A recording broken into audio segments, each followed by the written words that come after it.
Bonjour à tous et bienvenue dans Inspire Middle East. Je suis Rebecca McLaughlin-Istam et cette semaine, je vous emmène randonner à travers des kilomètres de mangroves en plein cœur de la capitale des Émirats Arabes Unis.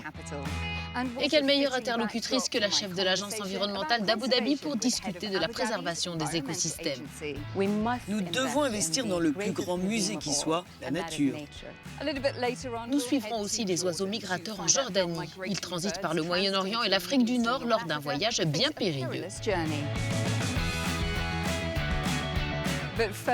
Mais pour commencer, découvrons les particularités de cette forêt luxuriante et humide avec celle qui se bat pour la préservation de l'environnement aux Émirats pour les générations à venir.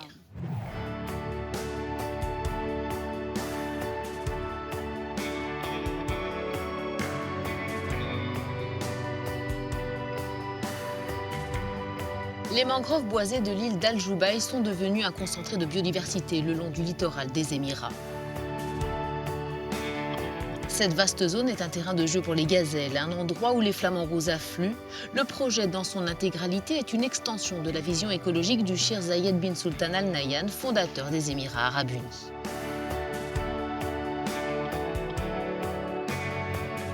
Le parc mangrove de Jubail est l'un des éléments d'un projet qui s'étend à l'ensemble de l'île sur 32 km². Notre objectif est de créer un développement de très faible densité en harmonie avec les zones protégées et environnementales tout autour. Il y a une myriade d'espèces ici, vraiment plus de 80 espèces d'oiseaux et 13 espèces de crabes de différentes tailles et bien sûr de nombreuses espèces de poissons qui évoluent dans un environnement comme celui-ci.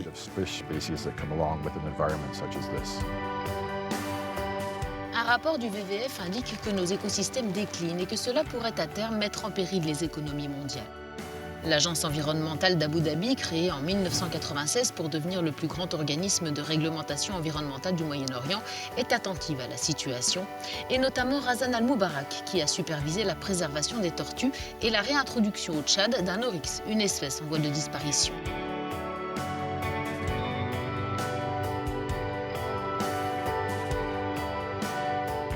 Razan est également directrice générale du Fonds de conservation des espèces Mohamed bin Zayed, qui a soutenu plus de 2000 projets dans 150 pays pour un coût dépassant les 19 millions de dollars. C'est au milieu des mangroves que nous discutons innovation et conservation avec elle. Votre Excellence, c'est un plaisir de vous rencontrer. Avec plaisir. Nous sommes ici entourés de mangroves, au cœur de ce qu'on appelle un poumon vert. C'est un atout pour les villes voisines comme Abu Dhabi et Dubaï. Expliquez-moi pourquoi. D'une certaine façon, c'est peut-être parce qu'il fait partie intégrante de l'identité culturelle qui est une véritable institution ici. Les mangroves qui entourent l'île d'Abu Dhabi ont en réalité été plantés il y a plus de 40 ans.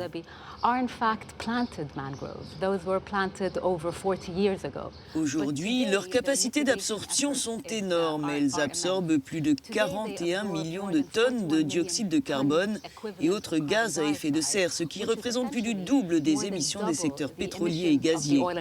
C'est donc très important. Vous avez mentionné le développement urbain. Il y a beaucoup de constructions en cours dans les Émirats. C'est vital pour le développement de la société ici. Cependant, cela a un impact sur l'environnement. De quelle façon l'agence compte-t-elle limiter ces effets ? L'une des positions fortes que l'Agence de l'environnement défend, c'est qu'elle a été établie au moment où les projets majeurs d'infrastructures ont été conçus, puis bien sûr développés. La réglementation environnementale n'a pas été établie après ces développements, mais en parallèle. Si l'on regarde la situation dans son ensemble, on constate que l'impact sur l'environnement de la faune est très important. Il y a le braconnage, le plastique qui pollue nos mers. Est-il trop tard? La perspective de ne pas pouvoir combler notre retard est-elle si sombre? Pas sombre, mais quand même alarmante. De nombreux rapports rédigés par des milliers de scientifiques indiquent que nous sommes confrontés à une 6e extinction. Si nous ne réagissons pas, nous risquons de perdre plus d'1 million d'espèces dans les prochaines années. Nous devons investir dans le plus grand musée qui soit, et c'est la nature. La conservation et la préservation sont le reflet de notre humanité. Parlons de la surexploitation des stocks de poissons des Émirats comme Amour et Chéri.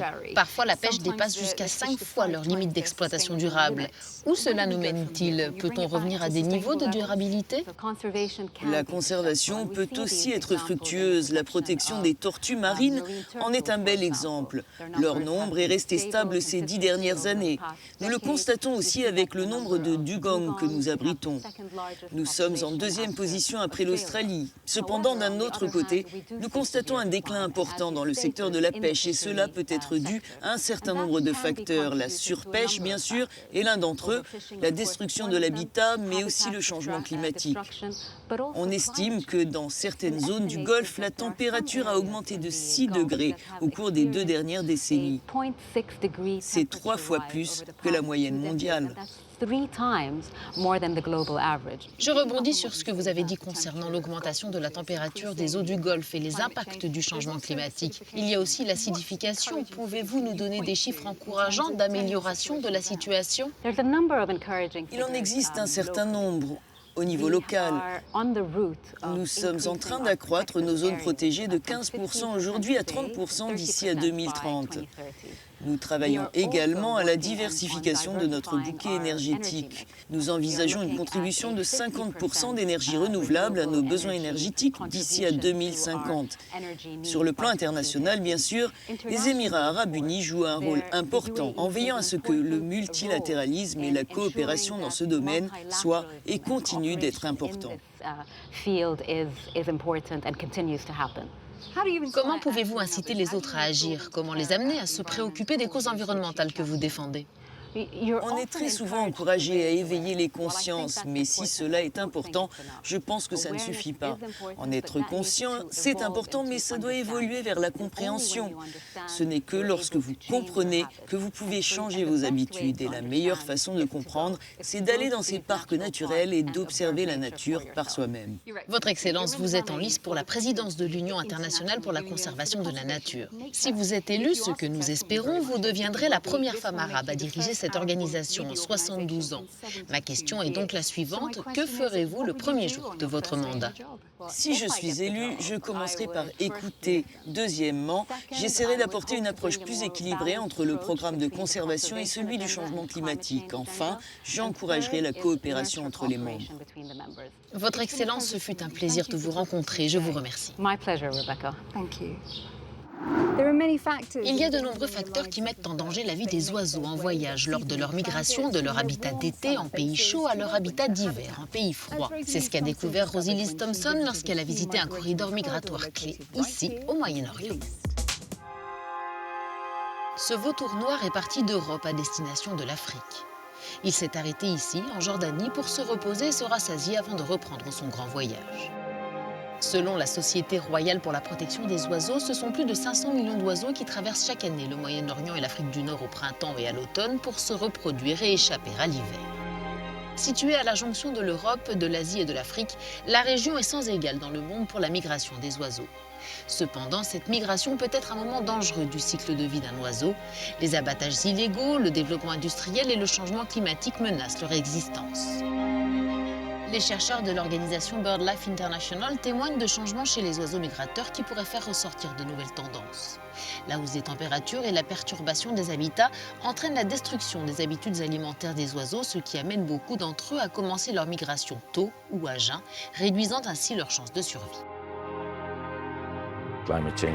Le changement climatique a un impact sur leur résistance au changement. Partant de ce constat, nous devons penser notre développement en atténuant le changement climatique, en augmentant la part des énergies renouvelables, par exemple.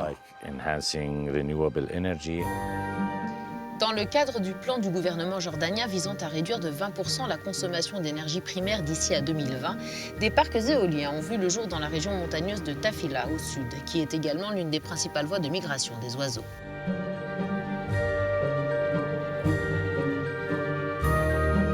Pour sécuriser leur passage et assurer une production d'énergie propre, un système de surveillance est en place. Malik est ornithologue et repère les espèces menacées. Il y a des oiseaux migrateurs et des oiseaux résidents. Nous devons les connaître et savoir identifier les différentes espèces. Il faut aussi avoir notion des distances entre les localisations, les turbines, notre position et celle des oiseaux, et savoir comment et à quel moment alerter pour stopper les turbines des parcs éoliens. Laït a conçu ce genre de technique de contrôle en s'appuyant sur des indications écossaises. Il a développé un système qui rend compte de la circulation intense des oiseaux. Je dirais que la Jordanie est l'un des principaux pays dans ce domaine et nous essayons de diffuser les enseignements que nous tirons au niveau régional, au Liban, à l'Arabie Saoudite et aux Émirats.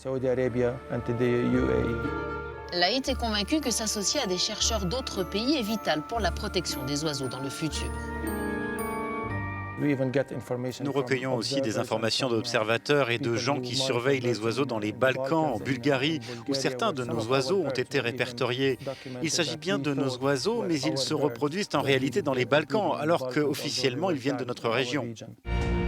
Ici, dans la réserve de biosphère de Dana, la plus grande réserve naturelle de Jordanie, Tarek, qui travaille pour la Société royale pour la conservation de la nature, est fier des efforts de réhabilitation de son équipe, en particulier du sauvetage d'un vautour moine blessé, une espèce en voie de disparition.